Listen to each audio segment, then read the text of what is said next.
पुण्यात आहे पण पाहिलेलं नाही किंवा पाहिलेलं असलं तरी हे माहिती नाही अशी शक्यता आहे. आपल्या गावात आपल्या शहरात आपण अनेक वास्तू किंवा प्रसिद्ध अशा स्थळांसमोरून ये जा करतो, परंतु आपल्याला त्याबद्दल माहिती नसते. पुण्यातील अशाच अपरिचित किंवा जे आपल्याला माहिती आहे पण आपण कधी बघितलेली नाही अशा जागांबाबत आज घाणेकर साहेबांनी सगळ्यांना माहिती दिली. त्याचा भाग आपल्यासाठी. आज आपल्या अभ्यास मंडळामध्ये प्राध्यापक प्रत्येक घाणेकर सर्वांच्या परिचयाचेच आहेत. म्हणजे पेपरला, पुस्तकातनं, वेगवेगळ्या त्यांच्या ॲक्टिव्हिटीजमधनं आणि इथेही बोलायला खूप वेळा सर आलेले आहेत. आजचा विषय जरा थोडा वेगळा आहे. म्हणजे मलासुद्धा त्यांनी सांगितल्यावर आश्चर्य वाटलं की पुण्यात असलेले आणि न पाहिलेले. मी म्हटलं म्हणजे काय आहे, मलाही हे कळलं. मग ते झाडं असतील, तुमचे पक्षी असतील किंवा शिल्प असतील, काही वेगवेगळ्या ह्याच्यातलं त्यांनी मला उदाहरणं सांगितली. म्हटलं अरे बा, मग हे तर आपल्याला माहिती नाही आहे. देवळं असतील, वेगवेगळी नाव ऐकलं पण नाही माहिती बुवा कुठे आहे. मग त्यामुळे सर अशा विषयी आज वेगळं एकत्र हे संकलन करून विविध क्षेत्रांमधल्या गोष्टी आपल्याला पुण्यातल्या माहिती करून देणार आहेत. मागच्या वेळेला मी सांगायची विसरली की प्रत्येकाने वही पेन येणार, म्हणजे ते कुठं बघायचं आहे ह्याचे पत्तेसुद्धा सर सांगणार आहेत आज काय काय बघायचं ते आपण सरांना सांगू येतात सुरू करून. तर आपलं पुणं ज्यावेळेला आपण आपलं म्हणतो आपल्याला त्याच्याबद्दल काय माहिती आहे. आपलं मुंबईपासनं किती किलोमीटरवर आहे, दौंडपासनं किती किलोमीटरवर आहे हे आपल्याला नकाशामध्ये मिळतं. आणि हल्ली तर तुमच्या त्या गुगलमुळे सगळ्या सोयी झालेल्या आहेत. पण पूर्वी ब्रिटिशांनी आपल्या देशाचा एक नकाशा करायचं ठरवलं.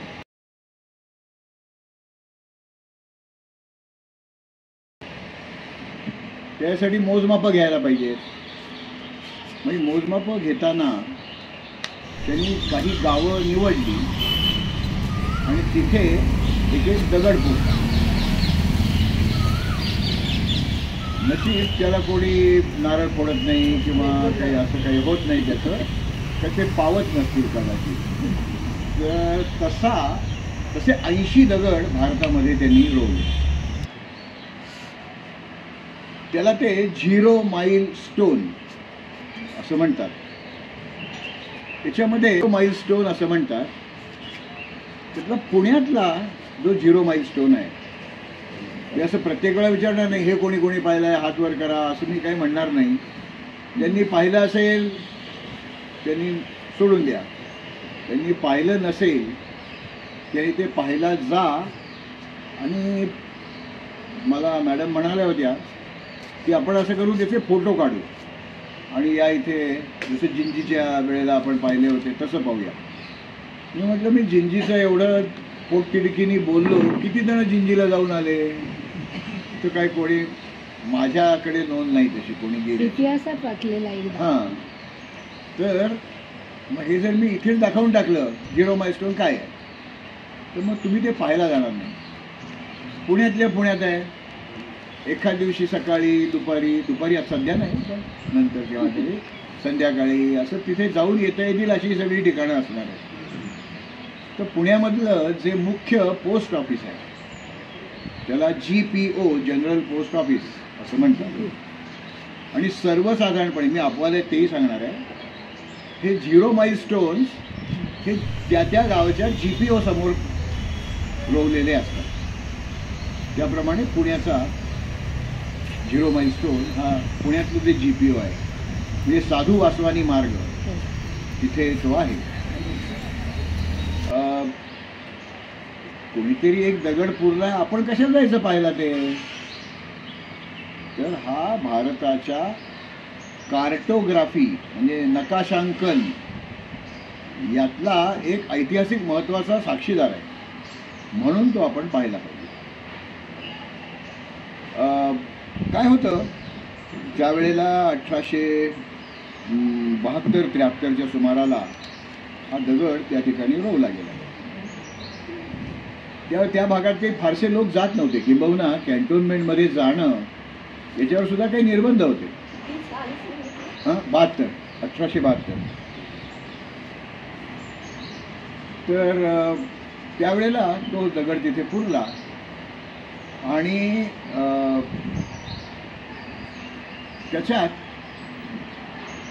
त्याच्या आजूबाजूला जी काही महत्त्वाची गावं, महत्त्वाची ठिकाणं अशी आहेत, त्यांची नावं काही 0 माइलस्टोन्सवर कोरलेली आहेत. याला अपवाद आहे. एक अपवाद आहे मुंबईचा. मुंबईचा जो 0 माइलस्टोन आहे तो कुठल्याही GPO समोर नाही आहे. CSTच्या शेजारी GPO आहे. चर्चगेट हे नाव ज्याच्यावरनं पडलं त्या चर्चच्या आतमध्ये मुंबईचं 0 माइलस्टोन आहे आणि तिथे अशी काही गावांची नावं बिवं कोरलेली नाही आहेत. सगळ्यात देखणा 0 माइलस्टोन हा नागपूरमधला आहे. आता नागपूरमधलं सगळंच चांगलं असतं, तर तिथे जो 0 माइलस्टोन आहे त्यात 8 दिशांना निघालेले, हुंदडायला निघालेले असे घोडे कोरलेले आहेत. म्हणजे घोड्यांचे पुतळे बसवलेले आहेत तिथे. तो संबंध हिंदुस्थानातला सर्वात देखणा माइलस्टोन आहे. त्याचंच एवढं डेकोरेशन का? तर त्यावेळच्या ब्रिटिश इंडियाचा पूर्व, पश्चिम, दक्षिण, उत्तर याचा तो मध्यबिंदू आहे, म्हणून तो सर्वात जास्त डेकोरेटिव्ह आहे. हा पुण्यातला जो GPOच्या समोरचा जो 0 माइलस्टोन आहे तो ते GPOचं जे कंपाऊंड आहे दगडी, त्याच्या बाहेर फुटपाथवर आहे. आणि फुटपाथ हे चालण्यासाठीच असतात असं काही नाही, इतर गोष्टीसाठीच ते जास्त वापरले जातात. त्याप्रमाणे त्या GPOच्या समोरच्या फुटपाथवर एक छानपैकी चहाचा ढाबा म्हणजे तयार झाला होता आणि त्याचे ट्रे किंवा पिऊन झालेले कप त्या 0 माइलस्टोनवर ठेवल्याचा फोटो आहे ना माझ्याकडे. म्हणजे असं नाही की बाबा, तर असा सदुपयोग पुण्यातल्या लोकांनी केला. तिथे 2018 मध्ये खूप त्या वाचकांच्या पत्रावळ्यात सारखं उलट सुलट येत होतं. काही तर म्हटलं आता तो काढून टाका, ब्रिटिशांची कुठली खूण आपल्याकडे होती, तर मग ते काढून टाका. पण ते काय काढलं गेलं नाही, ते राहिलं तसं. आणि तो चहावाला होता ना, तो कसा काढून गेला ना. तर मग 2018 मध्ये तिथे काही सुधारणा करायचा प्रयत्न केला सरकारने, किंवा तिथल्या काय खासदार निधीतनं आलं असेल माहीत नाही. तिथे 3 व्यक्तींची चित्र ती अशी मागे पोल, म्हणजे सध्या जी पोस्टर्स लावतात ना तसं ते त्याला ते चित्र असं लावलेलं आहे. 3 मंडळींची चित्र आहेत तिथे. आपल्या भारतीय नकाशांकनामध्ये 2 अत्यंत महत्त्वाची माणसं होऊन गेली. म्हणजे हे नकाशांकनामध्ये, कार्टोग्राफीमधले हे सुनील गावस्कर आणि सचिन तेंडुलकर आहेत. आपल्या नाव माहीत नसतात. त्यांना पंडित ब्रदर्स असं म्हणतात. नैन सिंग आणि किशन सिंग असे ते 2 पंडित ब्रदर्स होते. ते उत्तर प्रदेशातल्या, म्हणजे सध्याच्या उत्तराखंडमधले होते. आणि यातला नैन सिंग तर फारच पराक्रमी होता. त्यांनी त्यावेळेला तिबेटमध्ये जायला ब्रिटिश किंवा ब्रिटिशांच्या अंकित देशांतल्या लोकांना जायला परवानगी नव्हती. त्या नैन सिंगांनी काय केलं, एका बौद्ध भिक्षूचा वेश धारण केला, की हातात ती अशी ते माळ फिरवतात ना धर्मचक्र, तर ते त्याच्या हातात त्यांनी घेतलं होतं आणि त्याच्या आतमध्ये कागद घातलेले होते. हे आपलं नुसतं दाखवण्यासाठी होतं. आणि तो निघाला उत्तर प्रदेशच्या सीमेवरून, म्हणजे मानाच्या तिथनं कुठनं तरी तो निघाला. तिबेटमधून चालत जाऊन सिंकियांग, म्हणजे सध्याचं चिनी तुर्कस्तान किंवा ते विघूर मुस्लिम जायचे त्या भागातून तो गोबीच्या वाळवंटापर्यंत गेला. तिथून परत आला तो दार्जिलिंगमध्ये आला. आणि ते जे काय कागद होते ना त्याच्यावर त्यांनी नकाशे काढले होते. आणि ते नकाशे ब्रिटिशांना देखील मग नदी डावीकडनं उजवीकडे वाहते किंवा उत्तरेकडनं दक्षिणेकडे वाहते का, हे सगळं त्यात त्यांनी ते कोड लँग्वेजमध्ये लिहून ठेवलं होतं. असा पराक्रम करणारा हा नैनसिंग होता. किशन सिंग आहे पण त्याच्याबद्दल एवढं नाही सांगितलं जात. पण नैनसिंग हा त्या नैनसिंगाचं एक चित्र, त्या 3 जी चित्र आहेत त्याच्यात एक.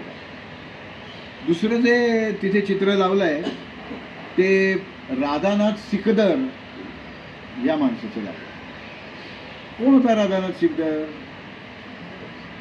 तर नाव काय राधानाथ सिकदर, हा, बंगाली होता आणि तो उत्कृष्ट गणिती होता.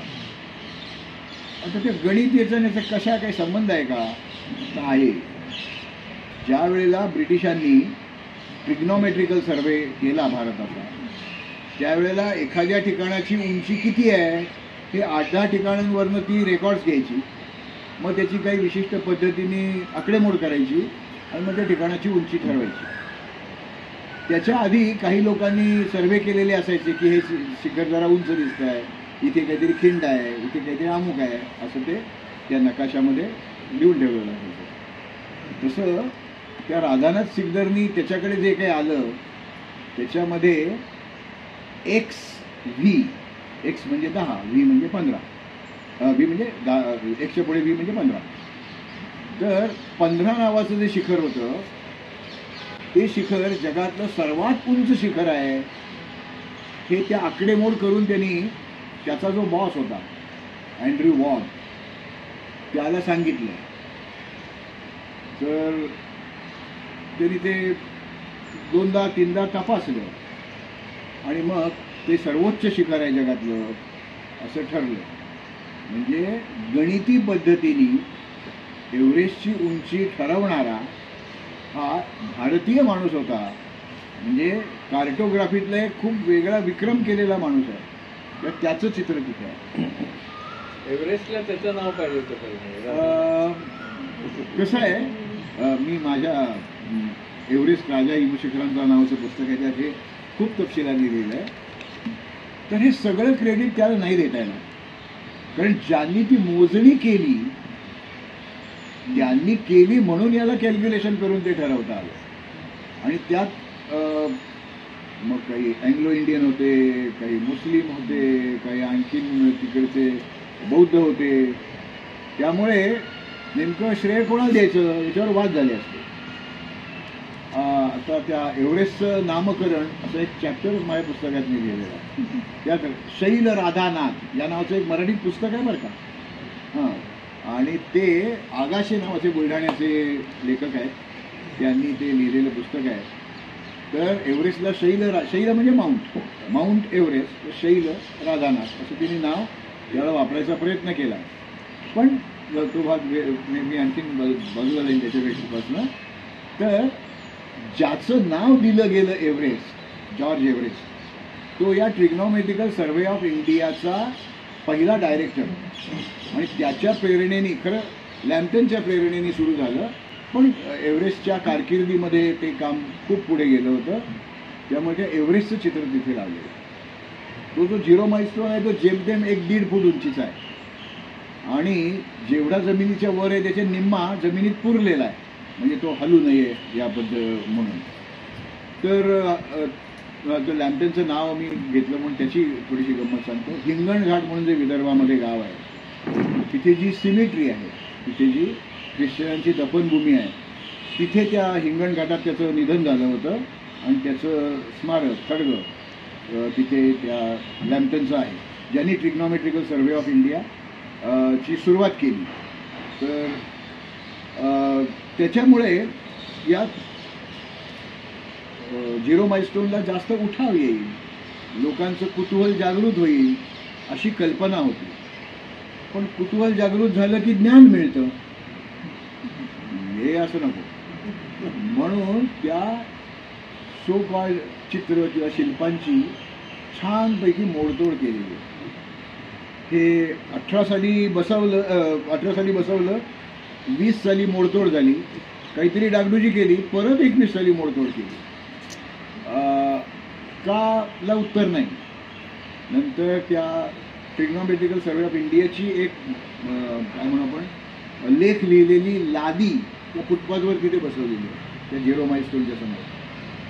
तर आता त्या भागातला जो कोण आमदार खासदार काय नगरपिता जे काय होतील त्यांच्या मागे जर आपण लागलं की परत याची दुरुस्ती करा म्हणजे परत कोणाला तरी तोडफोड करता येईल असं आपण त्यांच्या मागे लागायला पाहिजे. तर पुण्याची अंतरं आपल्याला ज्या दगडापासून मोजली जातात तो दगड आपल्याला माहिती असायला पाहिजे आणि बाकीचं आहे ते नंतरचं आहे पण तो मूळ दगड. आणि त्या दगडावर बंगलोर, सोलापूर, अहमदनगर म्हणजे आताचं अहिल्यानगर ना, आळंदी, सिंहगड आणि पौड ही नावं आहेत. मी मगाशी तुम्हाला सांगितलं वच आहे तसं नाही, सिंहगड पण आहे तिथे. कारण त्या सर्वे ऑफ इंडियातले जे काही पॉईंट्स होते त्यातला एक त्या सिंहगडावर आहे. आता हे जसं पुण्यामध्ये सर्वात वृद्ध सचिव कोण असाही प्रश्न विचारला तर त्याचं उत्तर आपल्याला माहिती पाहिजे. कारण तो आजही पुण्यात आहे. तर पुण्यातली जी पर्वती टेकडी आहे की बरेच जण पर्वतीवर अनेक वेळेला आलेले असतील पण पर्वतीवर येऊन जाणं आणि ते समजावून घेणं त्यात थोडा फरक आहे. ती आहे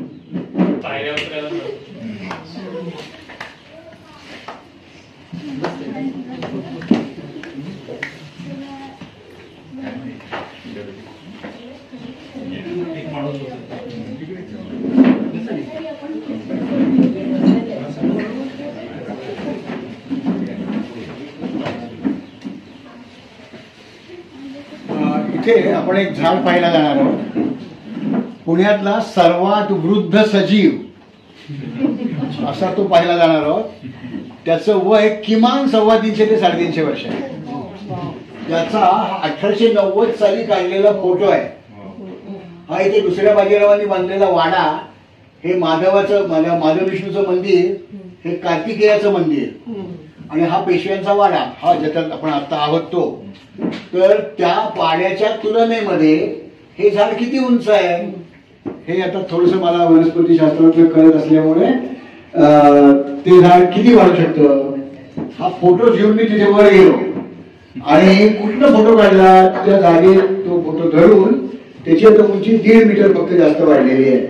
1880चा हा एवढा वृक्ष आहे तो आपण पाहणार आहोत आता. तर त्या 1880चा फोटो असताना एवढी उंची आहे त्या झाडाची. आता त्याच्यापेक्षा जेमतेम 1.5 मीटर वाढलेली आहे. तर किमान 350-350 वर्षापूर्वीचा हा वृक्ष आहे तो आपण बघणार आहोत. इकडनं मी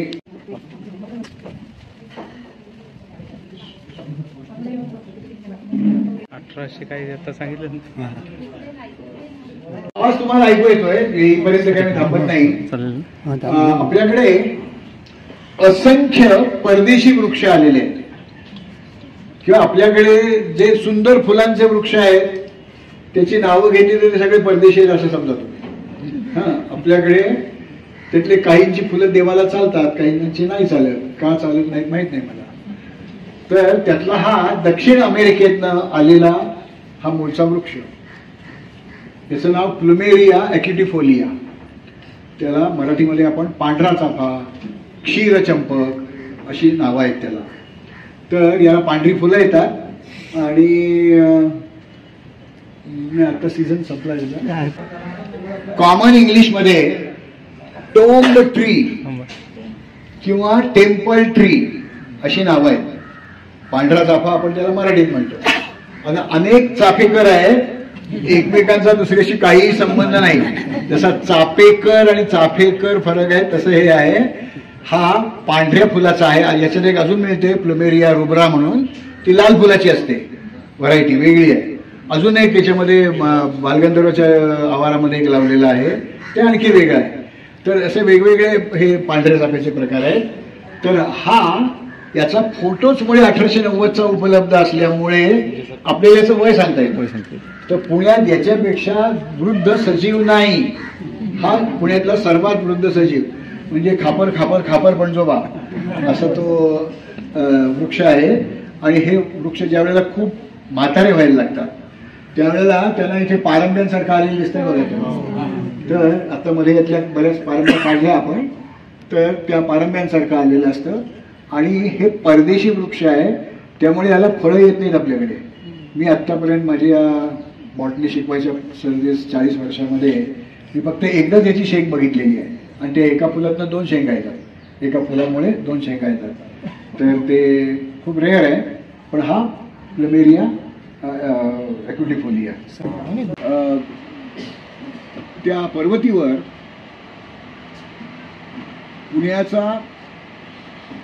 पुण्याचं कल्याण करणारा नानासाहेब पेशवा म्हणजे बाळाजी बाजीराव, थोरल्या बाजीरावांचा मुलगा, त्यांनी एक वाडा बांधून घेतला होता कधीतरी विश्रांतीला जायचं म्हणून. त्या वाड्याचं जे मागचं अंगण आहे त्या अंगणामध्ये एक झाड आहे. तर त्याचं नाव प्लुमेरिया ॲक्युटिफोलिया, सोपं नाव आहे.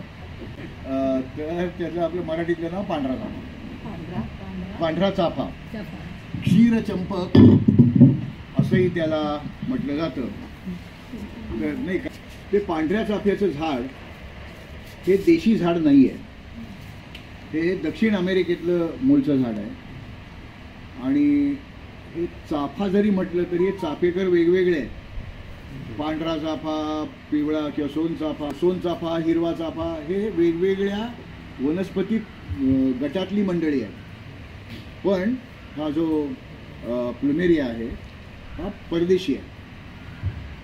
बहुधा पोर्तुगीजांनी कोणीतरी तो इथे आणला भारतामध्ये आणि त्यानंतर त्याचं ठिकठिकाणी लावलं गेलं. का लावलं गेलं सगळीकडे? तर पाणी नसताना सुद्धा तो टिकून राहतो. डोंगरावर काही शिखरांवर पाणी असतं असं नाही. आणि त्याला भर उन्हाळ्यात सुद्धा खूप फुलं येतात. ती फुलं तोडायला सकाळी ते मी जातो प्रभात फेरीला, तर बरेच आजी आजोबा त्या काठ्या छत्र्या घेऊन येतात. मग असं वाकवायचं, मग ते काय देवदेवी असेल आपल्या ते त्यांना व्हायचं. तर तसं करायला लागत नाही याला. ती फुलं खालीच गळून पडतात, तोडातोड करावी लागत नाही. ते परदेशी झाड असल्यामुळे त्याला आपल्याकडे शेंगा येत नाही.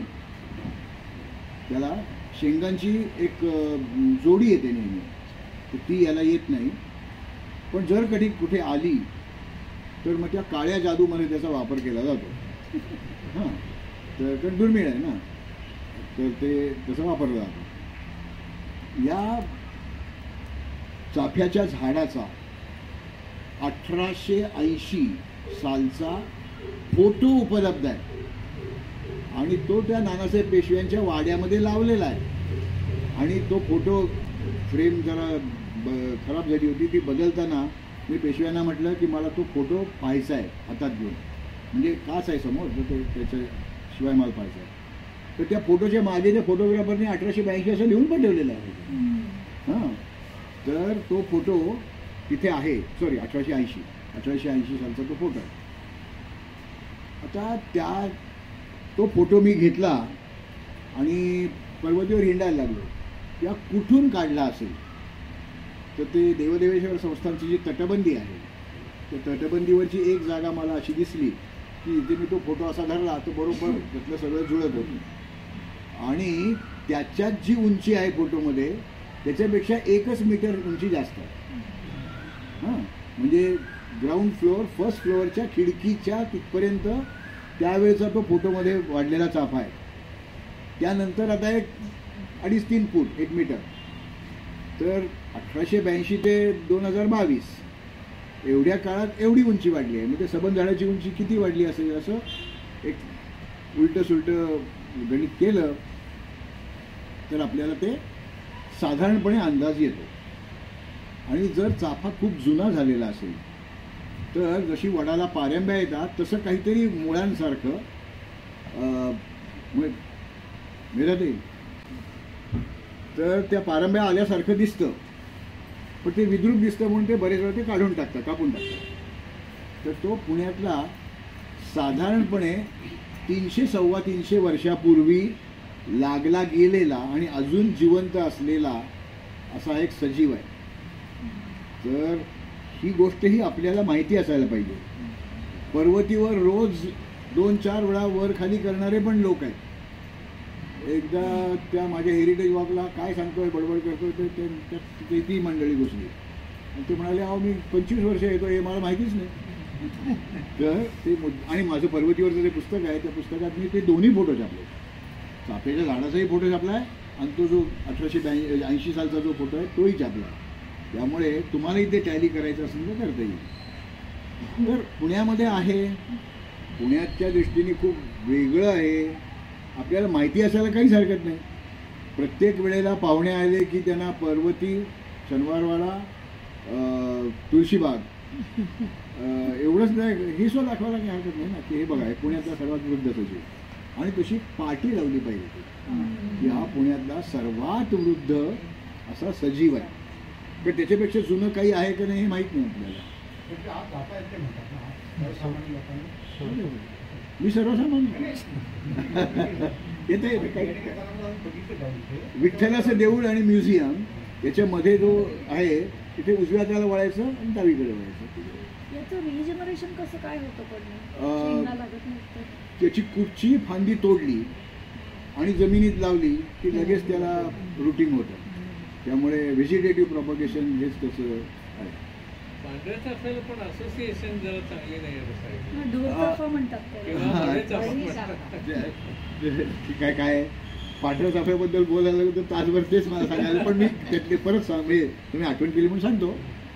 त्याला टेम्पल ट्री किंवा टोम ट्री असं म्हणतात. तर टेम्पल ट्री का तर आपल्याकडे शंकराला म्हणजे आपण ठरवलं बरं का शंकराला पांढरी फुलं आवडतात म्हणून ते पांढरी फुलं ही त्या पांढऱ्या चाफ्याची पडतात. ती खाली पडली तरी ताजी दिसतात. तर ती देवाला व्हायला म्हणून त्याला टेम्पल ट्री म्हणतात. आणि मुस्लिमांच्या दफनभूमीमध्ये ती झाडं बऱ्याच वेळा लावली जातात. मग ती फुलांची पखरण त्या थडग्यांवर होत असते म्हणून त्याला टोम ट्री असंही म्हणतात. तर ठीक आहे जे आहे ते पण ते देशी झाड नाही आहे. आपण आपल्या श्रद्धा त्याच्यावर लादायचा प्रयत्न केला आहे आणि जमतं ते. याच पांढऱ्या चाफ्यामध्ये एक लाल चाफा पण असतो बरं का. तो प्लुमेरिया रुब्रा होतो तो म्हणजे रुब्रा म्हणजे लाल.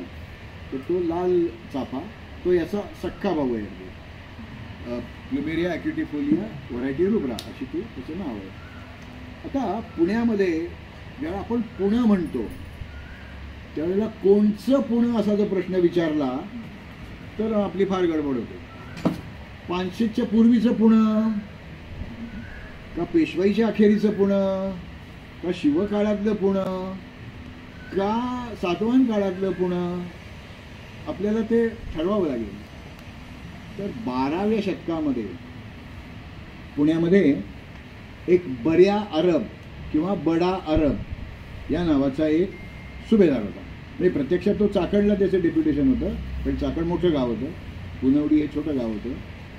तर त्यांनी पुण्याला पाण्याची सुबत्ता आहे आपली आता 4 तारखेनंतर 13 तारखेनंतर दर गुरुवारी पाणी जाईल तो भाग सोडून द्या कारण पाणी कमी आहे ना खडकवासल्यामध्ये.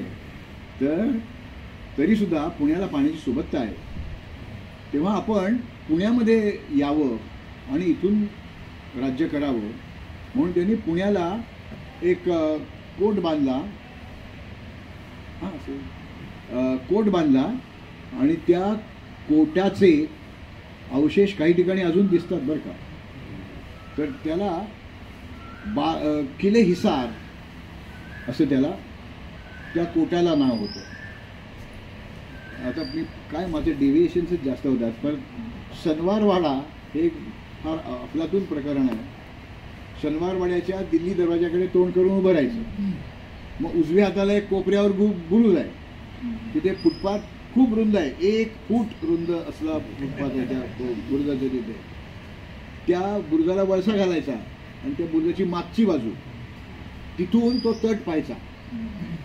तिथे शनिवारवाडा बांधायला सुरुवात म्हणजे शनिवारवाड्याची तटबंदी बांधायला सुरुवात केली ही 1750 नानासाहेबांनी बांधायला सुरुवात केली. त्यावेळेला त्या बालाहिसारचे तटाचे दगड मी तो तट पाडला ते दगड आधी वापरले, ते ओबडधोबड आहेत, आकाराने मोठे आहेत. त्यानंतरचे काही लेयर्स हे घडी दगडाचे छोट्या आकाराचे असे आहेत आणि त्याच्यावर सगळा विटांचा भाग आहे. तर हे बालाहिसारचे तटाचे दगड तुम्हाला तिथे पाहायला मिळतील. किंवा फडके हौद, तर किती लोकांनी फडके हौद पाहिला आहे मला माहीत नाही, आहे ना अजूनही हे फडके हौद आहे. तर ते तुमच्यासाठी कोड की ते शोधा तुम्ही पहा. तर त्या फडके हौदाकडनं आपण सोमवार पेठेत जायला लागलो की नागझरी आहे. त्या नागझरी अशी आडवी जाते नागझरी, ते उजव्या हाताला जर बघितलं की तिथे त्या गावकुसूचे अजूनही काही एक साधारणपणे 20-1 फूट लांबीची भिंत अजूनही उपलब्ध आहे तिथे बघायला मिळते. दारूवाला पुलाच्या बाजूला का? हां, उजवीकडे दारू म्हणजे टोवर्ड्स ती, पण दारूवाला पूल आणखीन थोडा दक्षिणेकडे राहतो. तर तिथे त्या गावकुसूच्या बाहेर एक मारुती स्थापन केलेला आहे. तिथे ती माळी वेस नावाची वेस होती त्या बालाहिसारची. तर त्या तिथे गावकुसाच्या बाहेर म्हणून त्या मारुतीचं नाव गावकोस मारुती असं आहे. तर जुनं पुणं 12व्या शतकातलं पुणं, त्या पुण्याच्या बाहेर असलेला मारुती. साधारणपणे वेशीच्या इथे मारुतीची स्थापना आपल्याकडे बऱ्याच गावांमध्ये आजही पाहायला मिळते. तर तो गावकोस मारुती आहे. तो अलिढासनामध्ये अलिढासन याचा अर्थ बाण मारायला जर एखादा माणूस उभा राहिला तर एक पाय पुढे एक पाय मागे, आणि ते असे दोन्ही पॅरलल नसतात, त्याला अगदी राईट अँगल नाही पण असे असतात ते, एक असा आणि एक असा. तर तशा त्या अलिढासनामध्ये तो मारुती उभा आहे. चपेटदान मारुती आहे तो, म्हणजे नुसतीच हात उगारलेला आहे. नशीब त्याला फडकं नाही लावलं की हा प्रचार करतो कोणाचा तरी असं. तर ते गावकोस मारुती मुद्दाम जाऊन पाहावा. आणि त्या रस्त्याच्या कडेला जवळजवळ एक 2 फूट उंचीचं तो फुटपाथ आहे आणि त्याच्यावर ते मारुतीचं मंदिर आहे. तर तो रस्ता समतल करताना ते फुटपाथची उंची काही कमी जास्त करता आली नाही, त्यामुळे ते 2 फूट उंचीच्या जोत्यावर म्हणून आपण तो मारुती आहे. तर पुण्यामधला एकेकाळचा गावाच्या बाहेरचा, आता पुण्याचा आता एका काळचा बाहेरचा म्हणजे काय बघा अवघड आहे, त्या पण असो त्यावेळेचा तो गावकोस मारुती आहे.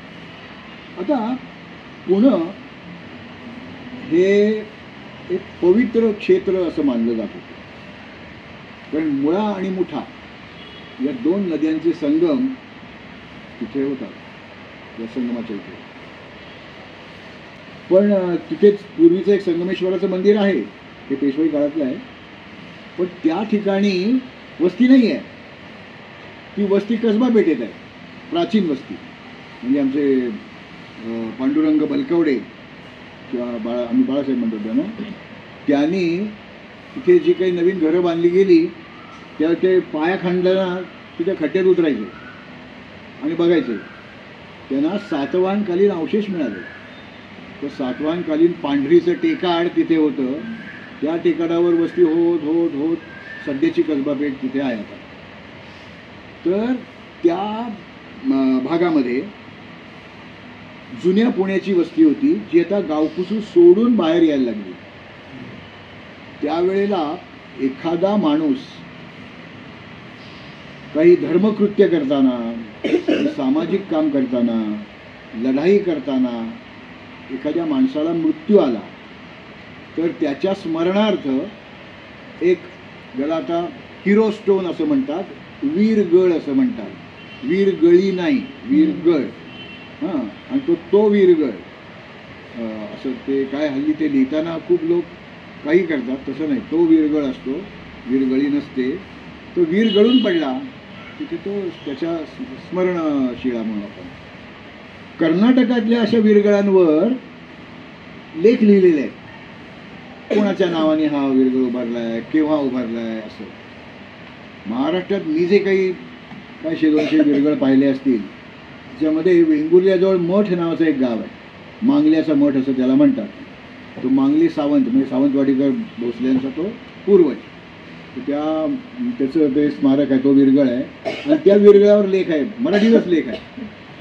तर तो एकच वीरगळ मी नाव असलेला विरगळ पाहिला, बाकी विरगळांवर नावं नाही आहेत. तर या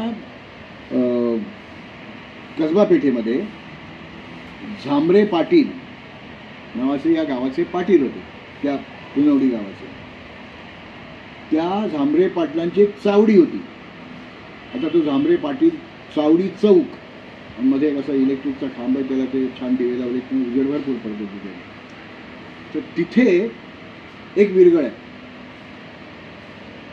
पण तो सामान्य विरगळ आहे, जे पुण्येश्वराचं मंदिर होतं. हे 12व्या शतकात बांधलेलं, यादवांच्या काळात बांधलेलं. धाकटा शेख सल्ला असं पण म्हणतो. ही जी इमारत आहे त्या दर्ग्याची, त्याला टेकून 2 विरगळ ठेवलेले. त्यातला एक चौकोनी, चारी बाजूनी त्याच्यावर शिल्प किंवा चित्र कोरलेली आहेत असा एक विरगळ आहे. त्याच्या 2 बाजूंना गणपती कोरलेला आहे. तर गणेश विरगळ असं त्याला म्हणतात. म्हणजे तो माणूस गणेश भक्त असला पाहिजे आणि केव्हा तरी या आक्रमकांच्याशी सामना करताना तो मेला असावा, मारला गेला असावा, म्हणून ते तिथे विरगळ आपल्याला बघायला मिळतात. तिथे त्याच भागामध्ये ते सह्याद्री हॉस्पिटल आहे, शनिवारवाडीच्या समोरच्या बाजूला ते सह्याद्री हॉस्पिटल. त्याच्या पिछाडीला बाळोबा मुंजा नावाचा एक मुंजा आहे. हां, म्हणजे ते पूर्वीचे स्थळीय देव आहेत. ते त्या बाळोबा मुंजाच्या इथे पण एक विरगळ आहे आणि तो सपाट आहे, म्हणजे पाटीसारखा आहे तो. आणि त्याच्यावर एक परत गणपतीची आकृती कोरलेली आहे, म्हणजे गणपतीची मूर्ती कोरलेली आहे.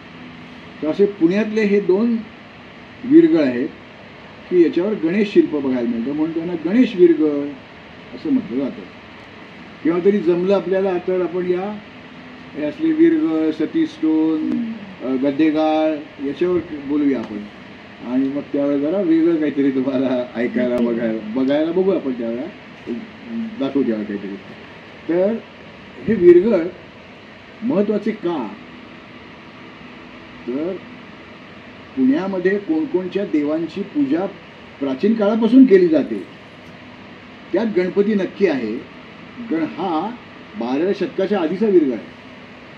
त्यामुळे राष्ट्रकुटांच्या काळामध्ये 90-10वं शतक त्यावेळेचा बहुधा हा विरगळ आहे. त्याच्यावर कालोल्लेख नाही, त्यामुळे आपल्याला नक्की सांगता येत नाही. पण त्याची जडणघडण बघितली, त्याचा अभ्यास केला की लक्षात येतं ते राष्ट्रकुटांच्या काळातलं 9व्या-10व्या शतकातलं ते प्रकरण आहे.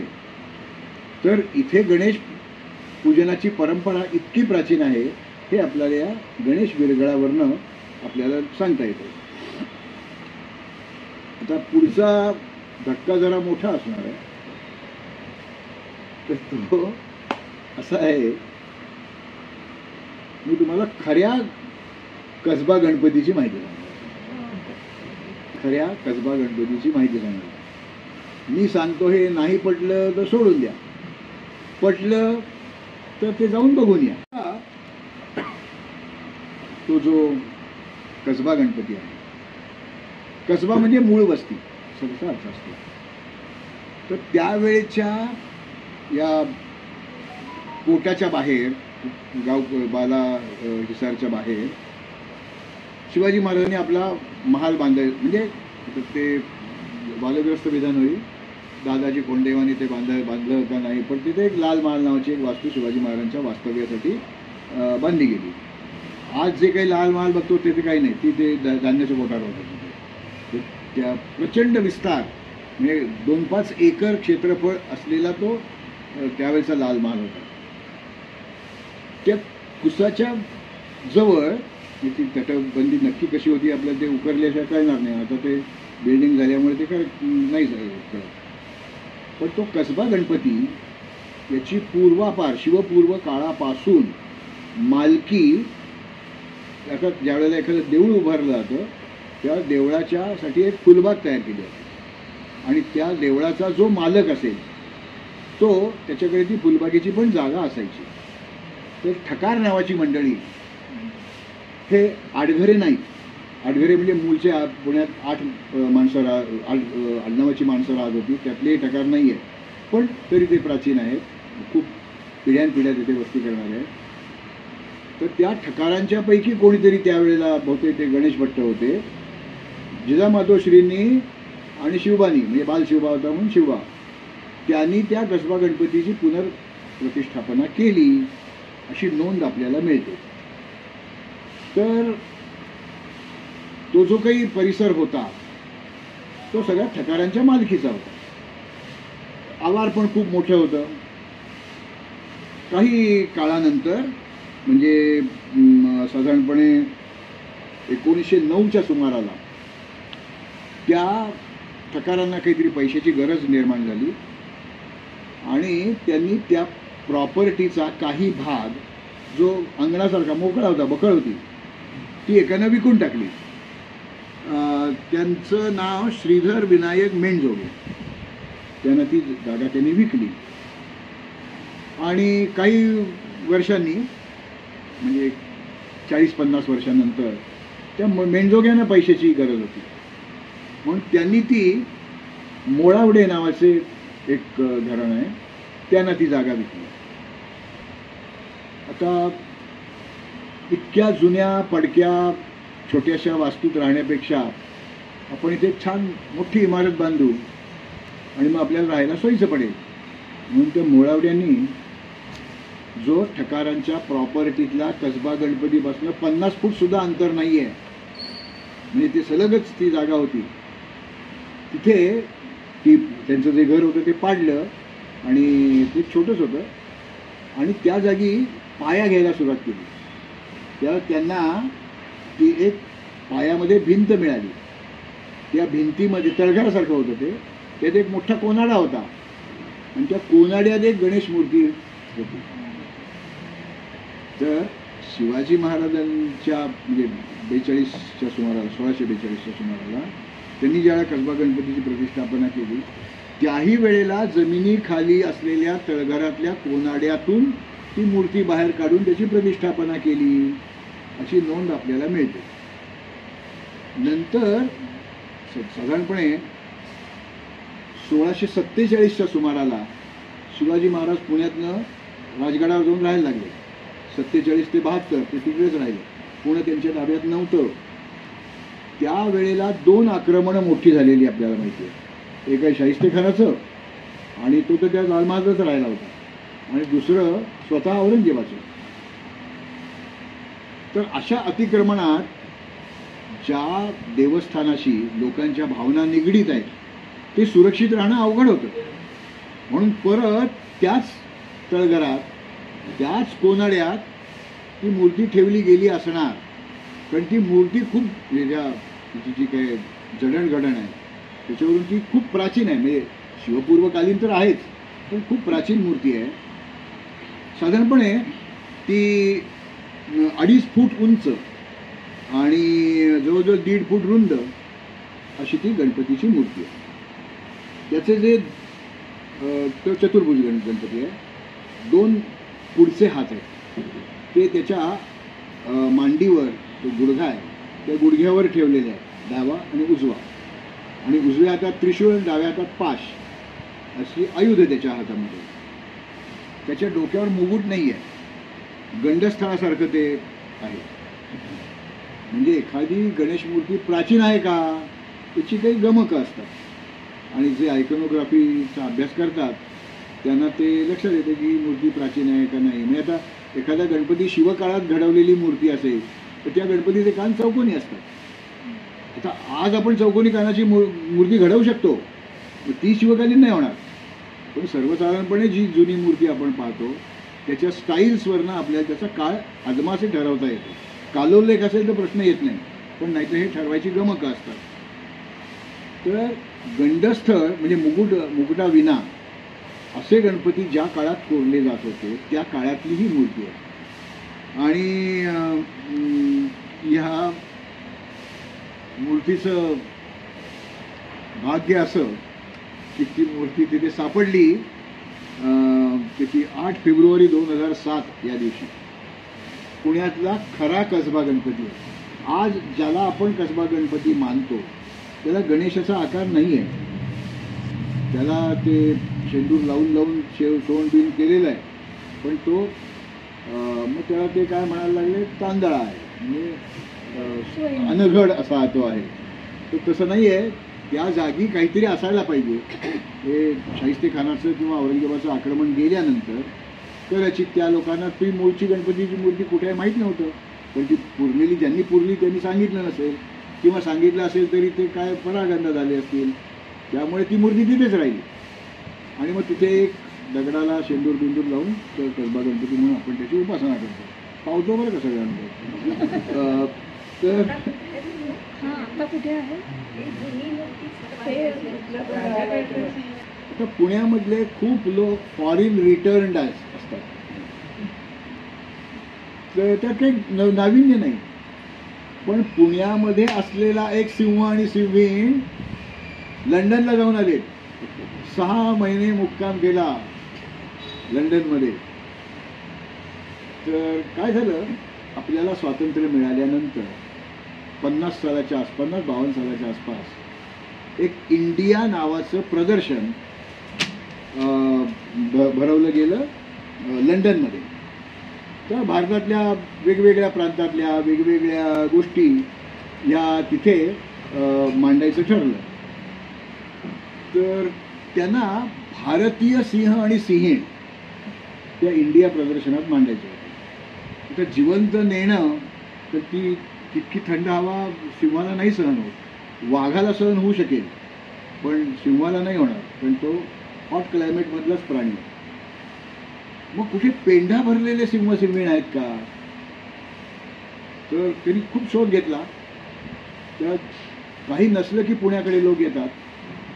त्यांना कळलं की पुण्यात आहेत 2 मेहुणे आहेत, एक एशियन लायन आणि एक आफ्रिकन लायन लायनेस.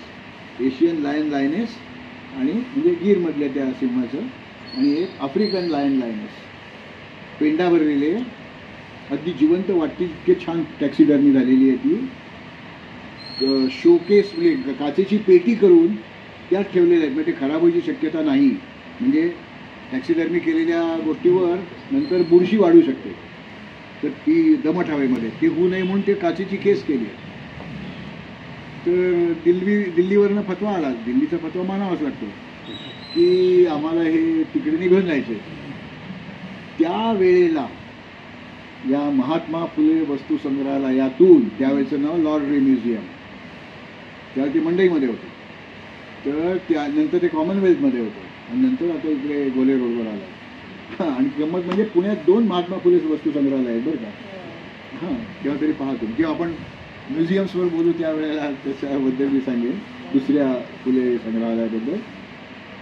तर त्यांनी सिंहिणीचा त्यावेळेला 1,00,000 पाऊंडाचा विमा उतरवला आणि ते लंडनला नेले. इथे लंडनला नेले.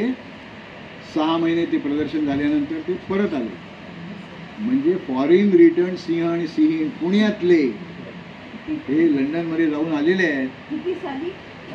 50-52च्या सुमाराला केव्हा तरी. तर मी त्या महात्मा फुले संग्रहालयाचा आजीव सभासद आहे.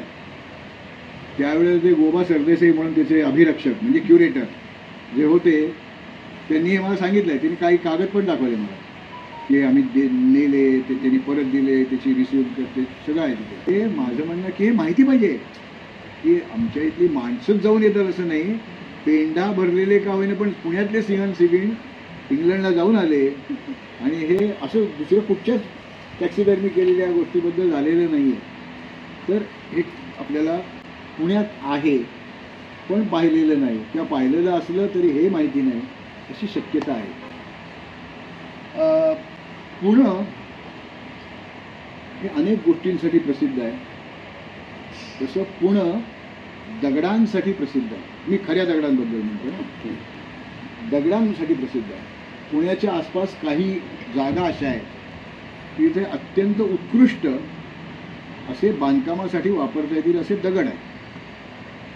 तर विशेषतः पिंपरी चिंचवड हा परिसर, त्या भागातले दगड मोठ्या प्रमाणावर बांधकामासाठी वापरले गेलेले आहेत.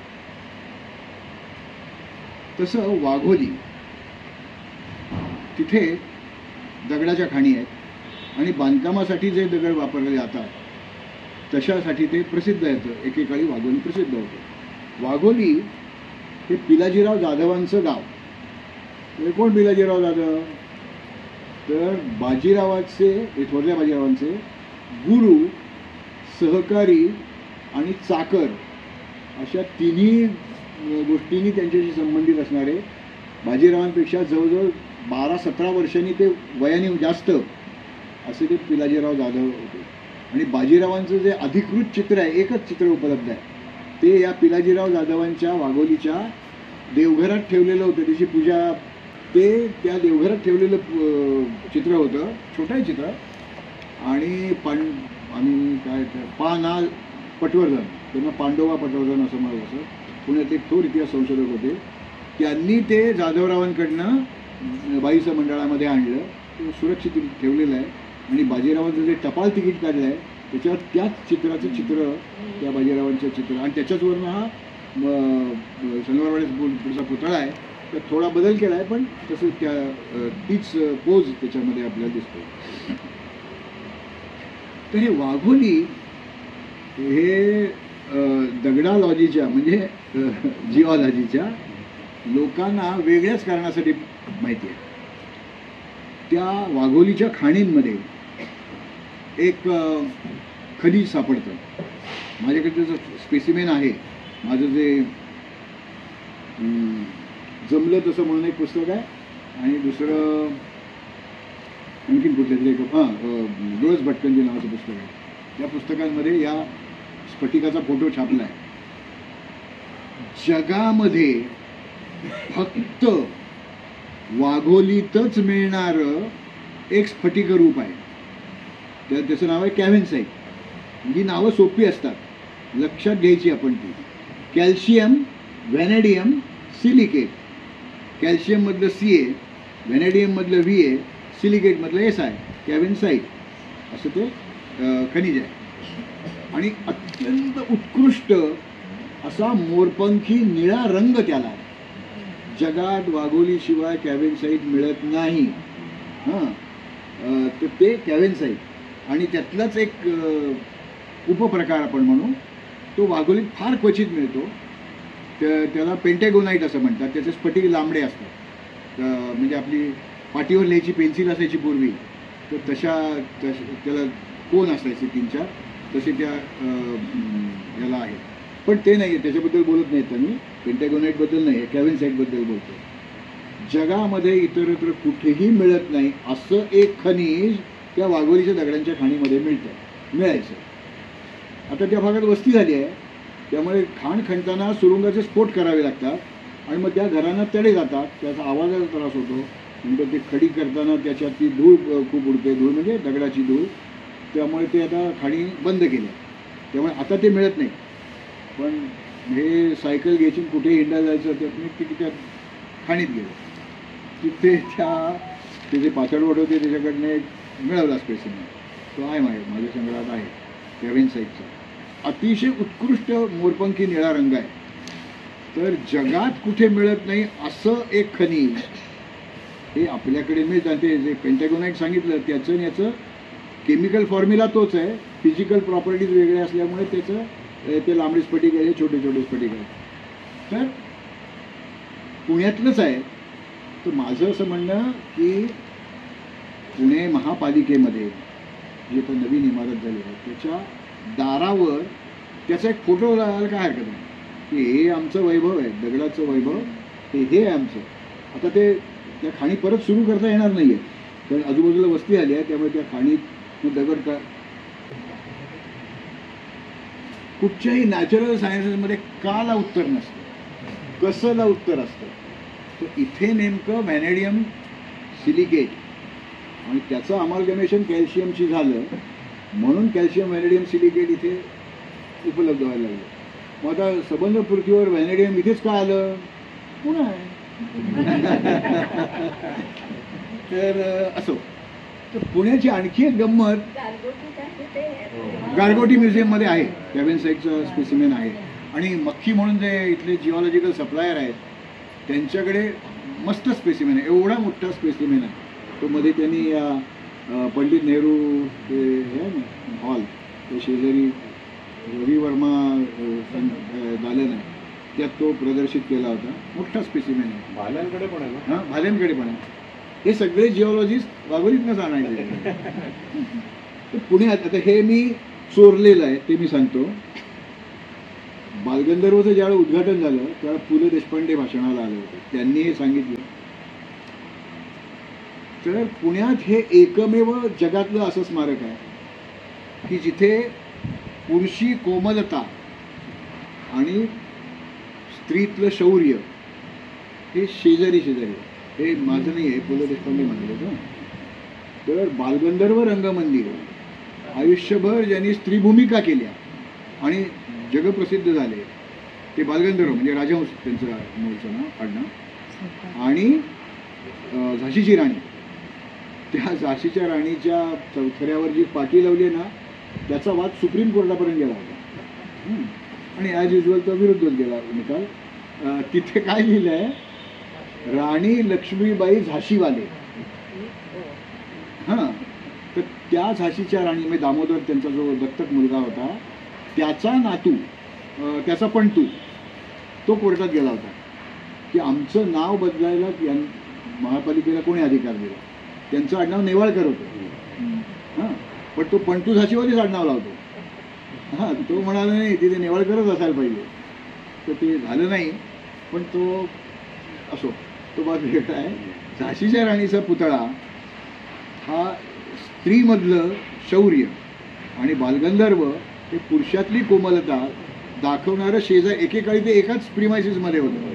त्या वाहतुकीला सोयीचं पडावं म्हणून एक रस्ता काढलाय मधनं.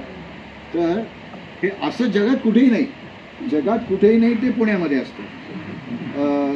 त्यानंतर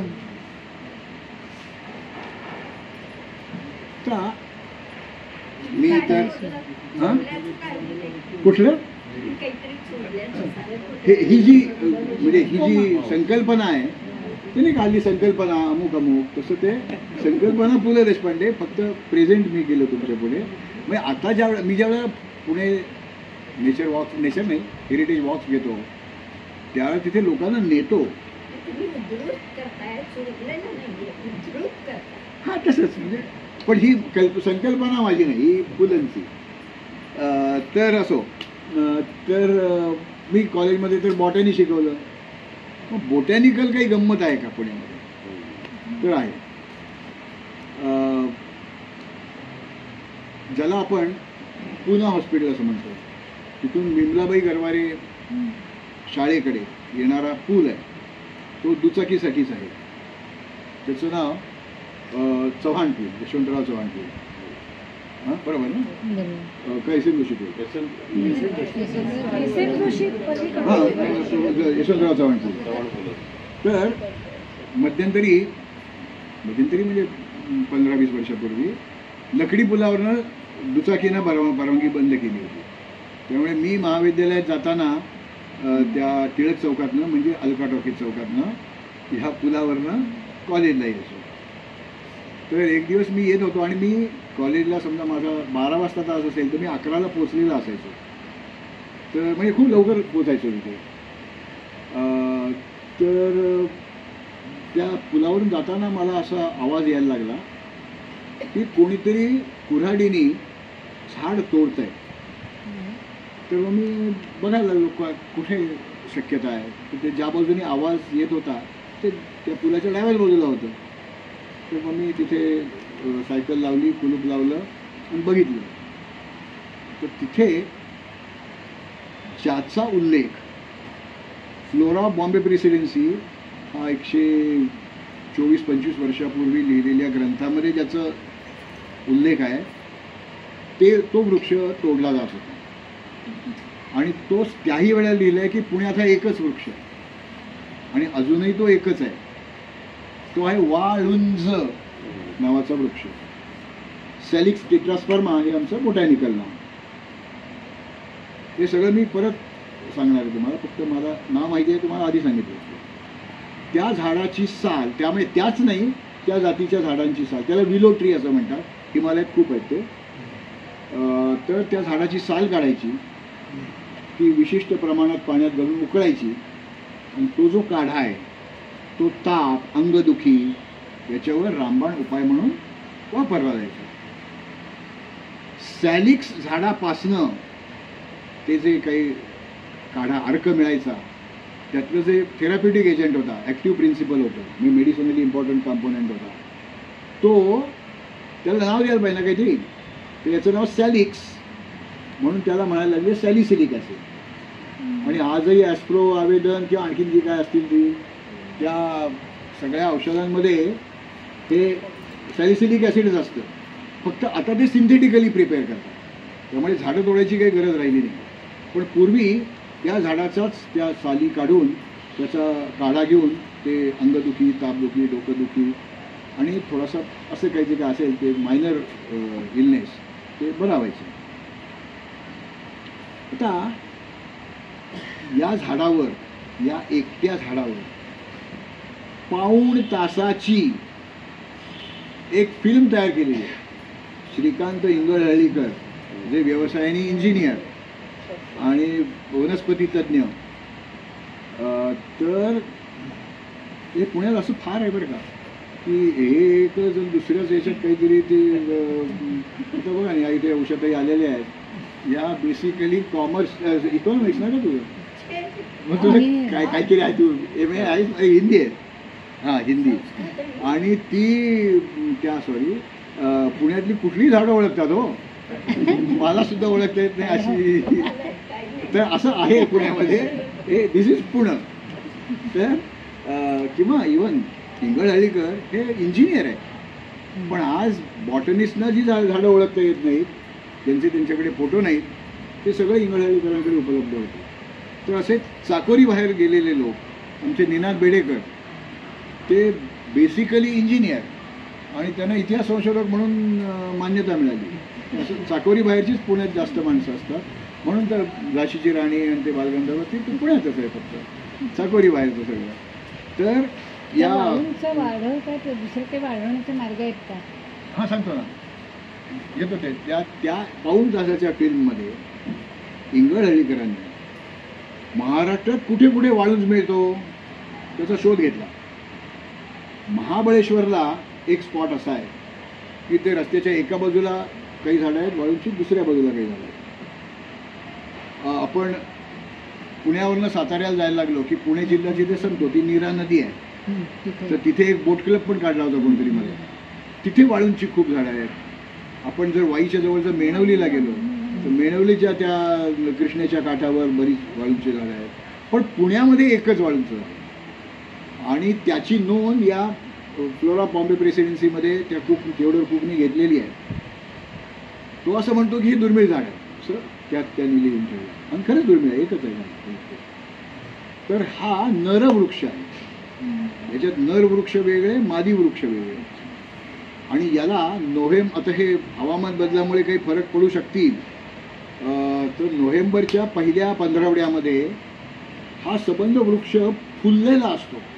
बोटभर लांबीचे सोनेरी पिवळे तुरे त्या झाडाला आलेले असतात आणि अत्यंत देखणं दिसतं त्यावेळेला ते प्रकरण. फक्त जरा लांबून पाहायचं तर त्याच्यावर खूप मधमाशा घोंगावत असतात. तर फार आपण त्याच्याजवळ गेलो तर ती आपल्यावर दंश करू शकेल आपल्याला. हां, नोव्हेंबरचा पहिला पंधरवडा. हां, नोव्हेंबरच्या चौथ्या आठवड्यात ते फुललं होतं. आपली गाठ झाली पण नंतर मी सांगायचं विसरलो.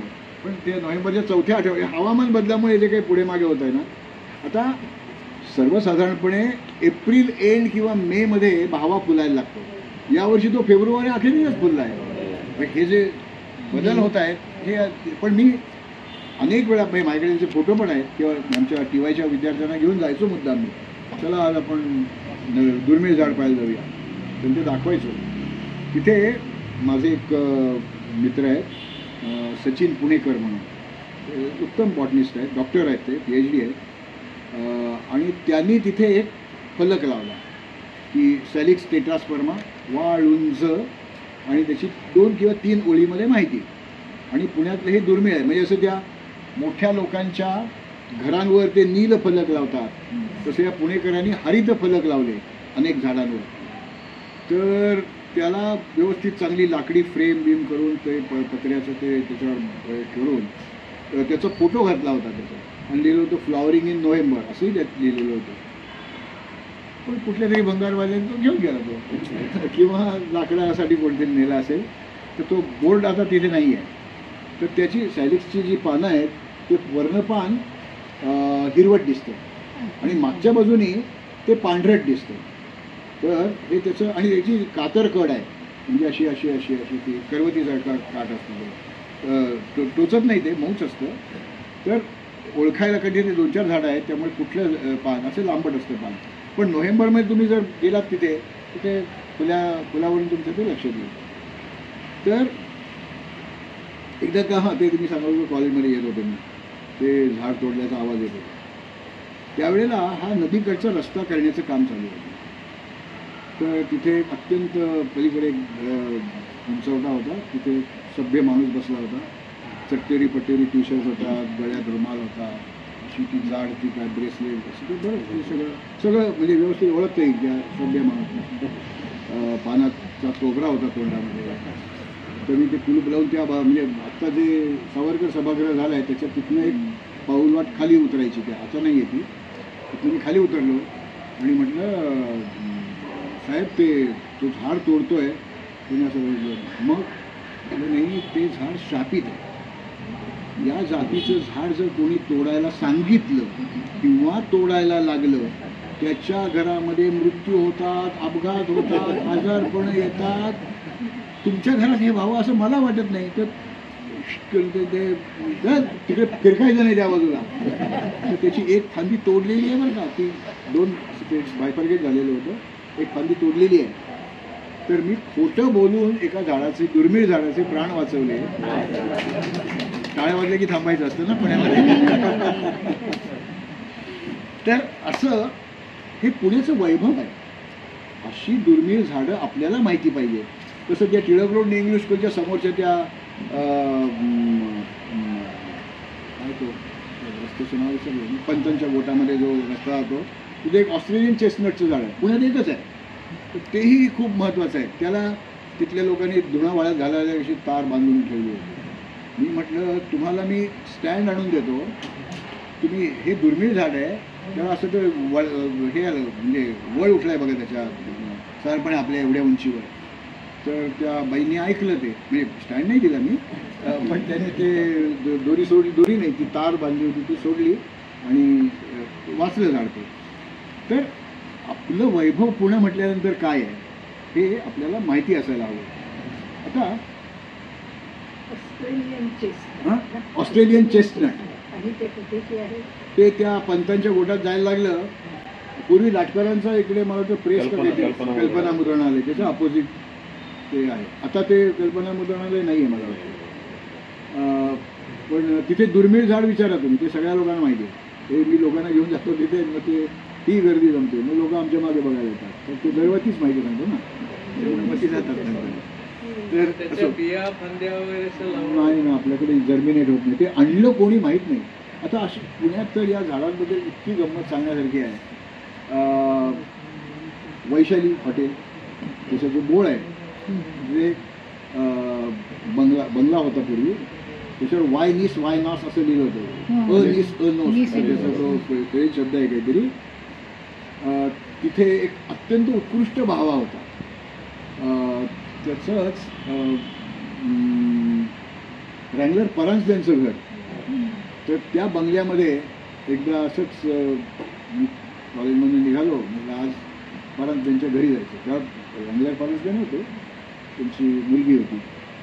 तर मी गेलो तर त्यांना म्हटलं मला असं असं काम आहे तर मला ते पाहायचं आहे. तर म्हणाल्या बसा. आणि मी बसलो, समोर एक कुत्रा बसला, एवढा मोठा कुत्रा. मी उठलो की तो उठायचा. तर बाई आल्याच नाही तो 15-20 मिनटं. म्हटलं आता आपल्याला इथनं निघताही येत नाही आणि बसून तरी काय करायचं.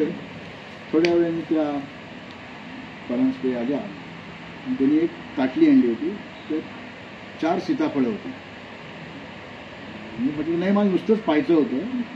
ते नाही नाही चमचा पण आणला होता, म्हणजे चमचा मी सीताफळ चांगलं खाता होतं. तर मी म्हटलं मग मी एक उकलतो, फोडलं म्हणजे असं 2 बकलं केली आणि खाल्लं. गोड आहे म्हटलं. नाही नाही ते संपवा. बरं संपवलं आपलं काय बरं झालं ना. तर ते जांभळ्या रंगाचं होतं. हां, आणि रँगलर परांजपे यांचे भाऊ हरिभाऊ परांजपे जे फर्ग्युसन कॉलेजचे विभाग प्रमुख होते वनस्पतीशास्त्राचे, त्यांनी 2 सीताफळाच्या व्हरायटी पुण्यात आणल्या. एक जांभळ्या रंगाचं गर असलेलं गर म्हणजे ते काय आहे ते, आणि दुसरं सोनेरी पिवळा. ती दुसरी जी 2 सीताफळं होती त्यातलं एक सीताफळ सोनेरी पिवळं होतं.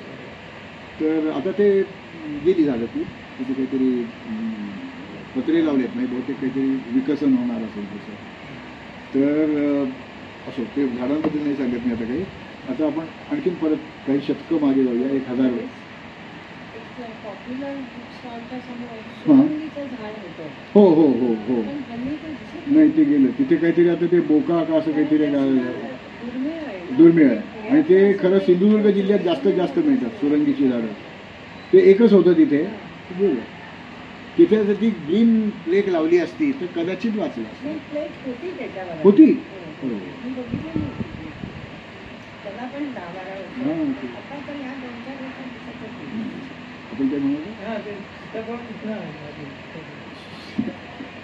सीताफळ ही जी ॲनोनसी फॅमिलीतली सीताफळ आहे. तर पहिल्यांदा ज्या वेळेला साधारणपणे 150-200 वर्षापूर्वी ॲनोना स्क्वॅमोसा म्हणजे सीताफळाचं झाड भारतात आणलं. ते सीताफळं तर खूप खाल्ली तर सर्दी होते, म्हणून तेव्हा शीतफळं असं म्हणायला लागलं. काही वर्षांनंतर तसंच दिसणारं आणखी एक झाड त्या दक्षिण अमेरिकेतनं आपल्याकडे आणलं. तर ॲनोना म्युरिकाटा, तसं ना ते बोटॅनिकल नाव म्युरिकाटा, हा ॲनोना स्क्वॅमोसा. आता या शीतची सीता झाली, पण आता सीता म्हटल्यानंतर राम पाहिजे ना. मग रामफळ, मारुती फळ, लक्ष्मण फळ, सगळी ती डायनेस्टी आता या ॲनोनसी फॅमिलीमध्ये आपल्याला बघायला मिळते. तुम्ही उटीला कधी गेलात तर लक्ष्मण फळं मिळतात, ती कापून खातात. हां, 7 रुपये किमतीचं 250 पानाचं पुस्तक आहे, पुणे विद्यार्थी गृहामध्ये छापलेलं आहे. आणि त्यात पण त्यांनी असा उल्लेख केला की असं असं ते पुण्यात नवीन पाहुणे आले. पण मग आपण जी सीताफळं खातो ते इंडिजिनस नाही, आपलं सगळं इम्पोर्टेड आहे. दिसतात ना, म्हणजे गणपती आपण अफगाणिस्तानात आणला, त्याला लागणारी लाल फुलं ती चीनमधनं आपण आणली. रोझा हिबिस्कस रोझा सायनेन्सिस तर ते चायनीज आहे. हे असं सगळं आपलं पदार्थ ते तो सगळेच इम्पोर्टेड आहे. असो, ते नागझरीच्या आसपास, नागझरी ही नाग नदी होती आणि आंबीलोडा ही आंबा नदी होती. नानासाहेब पेशव्यांनी तो मार्ग बदलला त्याचा, त्या सारसबागेच्या इथे बांध घातला आणि त्या आंबीलोड्याचे 2 पाटे होते, त्या ओढ्याला ते मिळवलं. जर वेळ उरला तर मी तिकडे येणार आहे. मी खरं काय झालं, 51 झाडं ठिकाणांची नावं लिहून आणली. तर ते एवढं काही होणार नाही आपलं, तिथपर्यंत मी काही आंबीलोड्यापर्यंत येईन असं वाटत नाही मला. नाही, आता माझ्या हे ज्यावेळेस ज्यांना विषय सुचवला आहे ना, दरवेळी विषय नवीन लागतो, त्यामुळे मी म्हटलं हे असं काहीतरी बोलूया. तर आता माझ्या डोक्यात आलं की पुण्यातलं पाहण्यासारखं पण न पाहिलेलं, समजावून घेण्याजोगं अशा अर्थाचं शीर्षक घेऊन काहीतरी एक पुस्तकच लिहावं. 100 ठिकाणांचं, जसं माझं मुठेकाठचं पुणे आहे किंवा सहली 1 दिवसाच्या पुण्याच्या परिसरात, असं एक नवीन लिहावं. याच्यावेळी अशी स्फूर्ती मिळते मला की असं काहीतरी आपल्याला नवीन काही करता येईल. प्रेक्षणीय स्थळांचं तसं 1 दिवसाचं लिहिले तसं काहीतरी करायला पाहिजे. हां, तर राष्ट्रकुटांच्या काळातलं पाताळेश्वरचं लेणं बरेच जण जातात, पाहतात, समजावून घेतात, पण तिथे असलेली शिल्प आपण नाही पाहत. आणि ती ज्या वेळेला घडवली असतील तर ती उत्कृष्टच असली पाहिजे. त्याची जी काही आरेखन आहे त्याच्यावर, आपण तो नंदीचा चौपाळा आहे तिथून त्याच्याकडे पाठ करून आपण लेण्यात जातो. ते पायऱ्या आहेत 2-3, तिथे त्या उजव्या बाजूच्या स्तंभाच्या शीर्षावर एक शिलालेख आहे. 7 किंवा 8 ओळींचा आहे तो शिलालेख. फक्त एक पहिली ओळ वाचता येते, श्री गणपतये नमः, देवनागरीत आहे. बाकीच्या ओळी झिजून गेल्यात नाही आपल्याला वाचता येत. तर आपण त्यातनं आत गेलो त्या परत 2-3 पायऱ्या उतरून खाली आल्या तर मग मोठं व्हरांडा लागतं उजव्या हाताला, म्हणजे उत्तरेकडच्या बाजूला उजव्या हाताला. पण पार टोकापर्यंत जायचं. तिथे एक शिल्प आहे. पण ते कसं आहे की आपण शिल्पातलं कळतं ज्यांचा अभ्यास आहे त्या दृष्टिकोनातून पाहिजे. लैला को देखना है तो मजनू की आंखों से. तसं ते शिल्प जाणणाऱ्या लोकांच्या दृष्टीने आपण पाहिलं की आपल्याला ते सगळं दिसायला लागतं आणि ते आहे तिथे. म्हणजे मी थाप मारतोय असं नाही आहे ते. तर तिथे एक शिल्प आहे, खूप मस्त शिल्प आहे ते. त्यात एक गजासुर वधाचं शिल्प आहे, ते डाव्या बाजूला आहे. उजव्या बाजूला आहे ते अंधकासूर वधाचं शिल्प आहे. एक शेषशाही विष्णूचं शिल्प आहे. एवढंच नाही, तिथे 5 बसलेल्या आकृत्या आणि 3 उभ्या आकृती अशा आपल्याला बघायला मिळतात. तर ते विष्णूची पंचआयुध असं म्हटलं जातं. ती पंचआयुधं बसलेल्या स्वरूपात दाखवलेली आहे आणि मधु, कैटव आणि गरुड असे ते मागे उभे असलेले 3 आहेत. हे सगळं आपल्याला त्यांनी जर समजावून सांगितलं आपल्याला की हे असं आहे, असं आहे, असं आहे. ते नागाचे वेटोळी दिसतात, आपल्याला सगळे दिसतं. ते आपण बघितलं तर नाही पटकन कळत, पण समजावून सांगितलं की असं असं आहे की ते कळायला लागतं आपल्याला. तो लिंगोद्भव शिव तिथे आहे. लिंगोद्भव शिव म्हणजे काय? शिवपिंडी जी आहे, ज्याला आपण शिवलिंग म्हणतो, त्यातला खालचा जो भाग आहे गोल आणि त्याला असं एक वारी मार्ग असतो, ती शाळुंखा, आणि मध्ये जे बसवतात ते बाण किंवा लिंग असं ते म्हणतात. तर हा जो वरवंट्यासारखा भाग आहे त्यातला लिंग किंवा बाण आहे, त्याला असं एक फाटल्यासारखं, म्हणजे तो मारुती कशी ती छाती फाडून दाखवतो तसं फाटल्यासारखं दाखवतात आणि त्याच्या आतमध्ये शिवाची आकृती कोरलेली असते किंवा कधी कधी मुखवटा पण पट्टा असतो. तर त्या लिंगातून उद्भवलेला म्हणून लिंगोद्भव शिव अशी तिथे मूर्ती आहे. हे आपण जर त्या जाणत्याकडनं समजावून घेतलं तर हे आपल्याला दिसायला पण लागतं. पुढच्या वेळी जाऊ आपण तेव्हा आपण लोकांवर इम्प्रेशन मारू शकतो की हे बघा असं असं आहे. डाव्या बाजूला तुम्ही जर गेलात तर समोरच्या भिंतीवर तिथे एक गजासूर वधाचं शिल्प आहे. हत्ती दिसतो, त्या हत्तीला त्या शिवानी मारलेलं आहे तिथे आणि ते कातडं असं ताणून तो 2 हातांनी तो षटभुज आहे का चतुर्भुज लक्षात नाही आता माझ्या, पण तो 2 हातांनी ताणलेलं आहे हत्तीचं कातडं आणि ते शिपून पण त्या बाजूला कातड्यातनं बाहेर आलेलं दिसतं आपल्याला. तो गजासूर वधाचं ते शिल्प आहे. डाव्या बाजूला आणखीन तिथे नृत्यमग्न शिव आहे. नाही, असुराने गजाचं रूप घेतलं, तो चालून आला. आता हत्तीला कशाला शिव मारील, असुराला मारील ठीक आहे. मग त्याच्या लक्षात आलं किंवा त्यांनी अंतर्मनाने जाणलं की हाच असुर आहे. मग त्याला मारलं, तर ते मारलं तर इतकी लोक पीडित झालेली होती की त्यांनी हाडलं आणि असं ते दाखवलं की बघा मी हत्ती मारलाय, मी हा असुर मारलाय. ते वेरूळमधलं गजासूरवध, अंधकासूरवध सगळीच ती शिल्प खूप छान आहेत तिथली. तर ही सगळी शिल्प आपण तिथे जाऊन पाहिली पाहिजेत आणि नुसती पाहिली नाही पाहिजे. आपल्याकडे आलेले पाहुणे, आपली मुलं बाळं, नातवंड, पतवंड यांना नेऊन दाखवलं पाहिजे अरे हे पुण्याचं वैभव आहे. आणि पुण्यात अशा असंख्य गोष्टी आहेत. म्हणजे मी सहज यादी करायला बसलो होतो इथल्या कुठल्या तरी कागदावर ती केली यादी, तर ती जवळजवळ 100च्या घरात गेलं. म्हणजे अशी माहिती नसलेली. आता पुस्तक छापा पण तुम्ही पाहायला जाणार नाही तसं नाही, मला तुम्ही जाऊन ते पाहावं असं वाटतं. हे मी हे गेल्या आठवड्यातली माझी कमाई आहे. रोज सकाळी मी टेकडीवर जातो त्यावेळेला हा मला दगड मिळाला. तिथे काय केलं आहे, लोकांनी त्या बाजूनी जाऊ नये म्हणून खंदक खणले आणि तर आम्ही मार्ग काढतो त्यांना. पण ते ज्यावेळी त्यांनी ट्रेंच करताना जे दगड काढले त्याचा तुकडा मला मिळाला. हा तुकडा मी तुम्हाला सर्क्युलेट पण करतो. तर हा आहे बॅसाल्टच आहे. तर त्याच्यामध्ये तुम्हाला काही हिरव्या आपल्या कशा हे दिसतात रक्तवाहिन्या, तसं ते हिरव्या दिसतील गोष्टी. तर त्या वेन्सच आहेत त्या. तर याला जिओलॉजीचे लोक लाव्हा पेन्सिल असं म्हणतात. तर ते अगदी ती म्हणजे बऱ्यापैकी रुंद नाही, खूप अरुंद अशा पेन्सिली मिळतात. तर तशी ती दिसते. तर ॲक्च्युली ज्या वेळेला 3.5 कोटी वर्षापूर्वी हा इथे लावा होता, खदखदत होता, पिठल्यासारखं ते खदखदत होतं, त्यावेळेला त्यातले जे गॅसेस होते ते गॅसेस बुडबुड्यांच्या रूपात काही मार्गाने जायला लागले. आणि एक इकडनं बुडबुड्यांची माळ, दुसरी इकडनं, अशा 2 माळा एकत्र होऊन पुढे ती एक झालेली.